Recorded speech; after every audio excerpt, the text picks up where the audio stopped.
Alex was with the Lucha Brothers and Tony Schiavone, and Alex did not speak.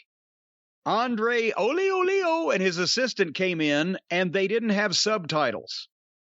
And he spoke to the Lucha Brothers, and the Lucha Brothers spoke back, and you couldn't understand a single word anybody said. Can I just say one thing? Yes. I like the Lucha Brothers. I like them better in some situations than others. I love Alex. I have cut Andrade some slack. This isn't working for me. I'm not. Everything he's involved with. Little pitchy for me, dog. It just feels like it gets dragged down to that minor league level. I don't know. Maybe it's just me, but I'm not feeling it with Andrade at all yet. And I don't know if I ever will. Miro turned around.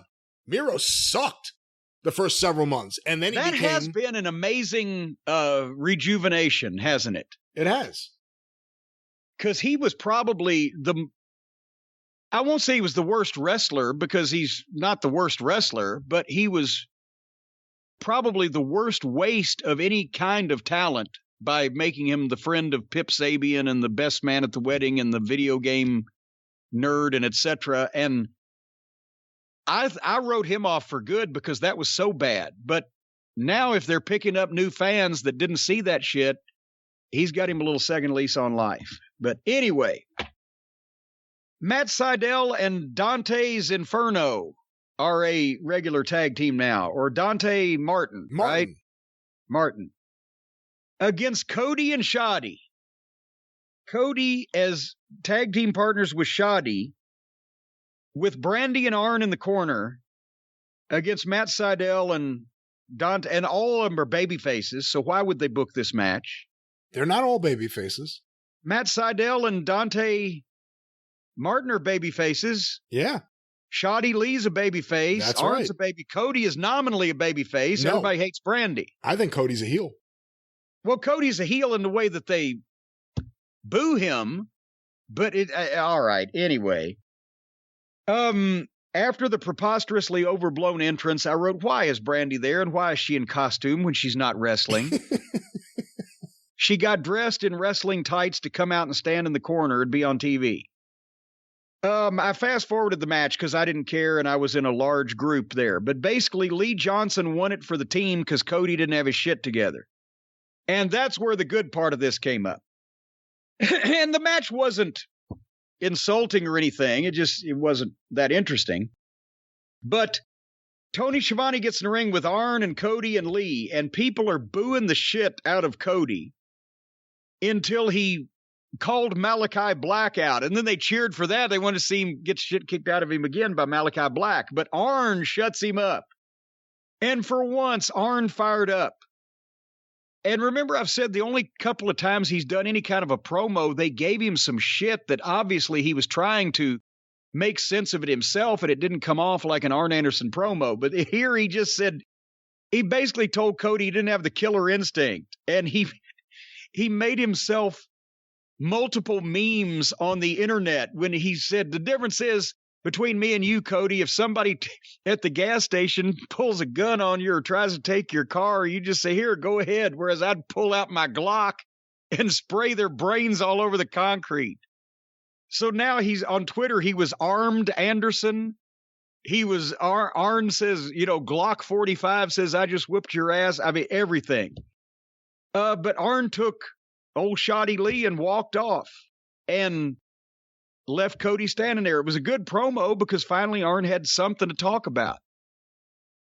But now what is this now? Cody's lost because he's not focused, or he's on too many game shows, or the reality show, or what the fuck's going on here? Wouldn't it be funny if he disappears off TV again before they settle this? We don't know what happened. He got booked on another show somewhere else.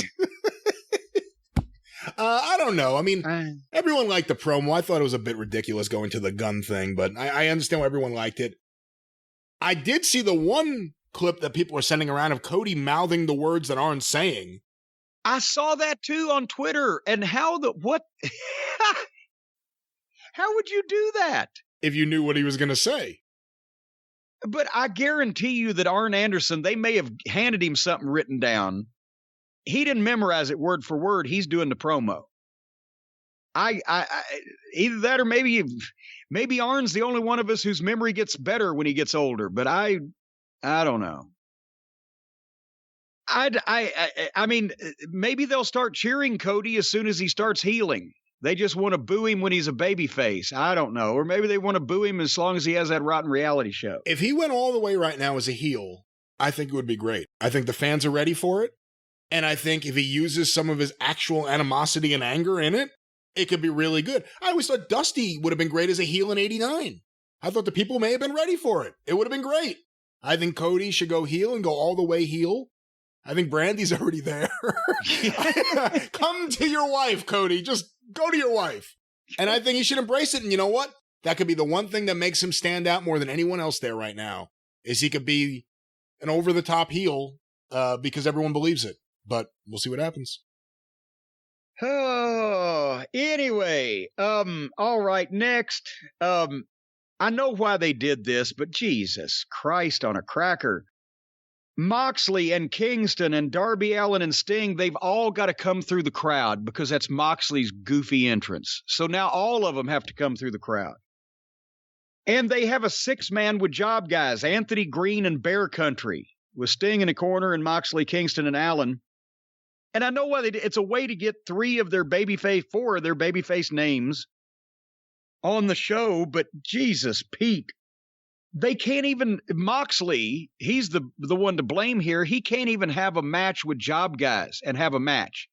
They jump-started it jumpstart a match with job guys on the floor. And while Darby Allin and Anthony Green were in the ring trying to do wrestling spots, everybody else was fighting on the floor with the referee paying no attention to what was going on the floor. The cameras weren't even shooting it. Just every once in a while they're shooting what's going on in the ring, you see somebody throwing punches on the other side of the aisle. So the babyfaces won this, obviously, and then they throw Anthony Green to Sting, and he gives the Scorpion Death Drop. It was an excuse to put the babyface on the show, but why do you have to have 6-way chaos in a match with job guys, and then it looks like every other fucking match? And he's incapable, Moxley, of having any other kind of match whatsoever. So that was, it wasn't horrible because it was names, but it wasn't a good match. But then at 9:00 at the top of the hour, standing in the ring is Matt Hardy and Private Party and Jack Evans and Angelico and the Butcher and the Baker. Jesus Christ, you would think that suddenly you've just seen CM Punk, you've just seen Bryan Danielson, you've seen Adam Cole, you've seen Sting, now you'd think, well, what? Wait a minute, did they put some local wrestling program on with all these job guys? I recognize Matt Hardy. And they did a live promo, which I fast-forwarded through because why? And then suddenly, Pockets' music played, and out came the mascot, and then here came the entire Dork Order, and they decided to have a 16-man tag team match in honor of Brody Lee, and Brody Lee's son is back under the mask on television. And so I'm not going to piss people off by saying again that it would be wonderful if they got the child a college scholarship thing, and it's wonderful that they're doing a John Huber Foundation to help people. But when they get 16 job guys on national television managed by an 8-year-old child in a mask to have a 16-man tag match just to give tribute to somebody, it's really noticeably amateurish. They've gotten some things right lately, but this is like the early days when it all looked like an outlaw show. So I skipped it. No more to be said.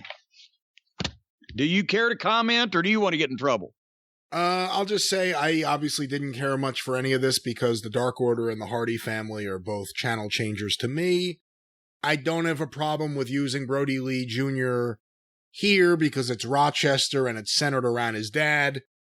But it's a national TV show that's going everywhere, and especially new viewers that they have picked up 200,000 or 300,000 since they got punked. Are they going to go, what the fuck? They've got a child out there. This can't be serious. That's my problem. Go ahead. I'm sorry. Nah, that's pretty much all my thoughts.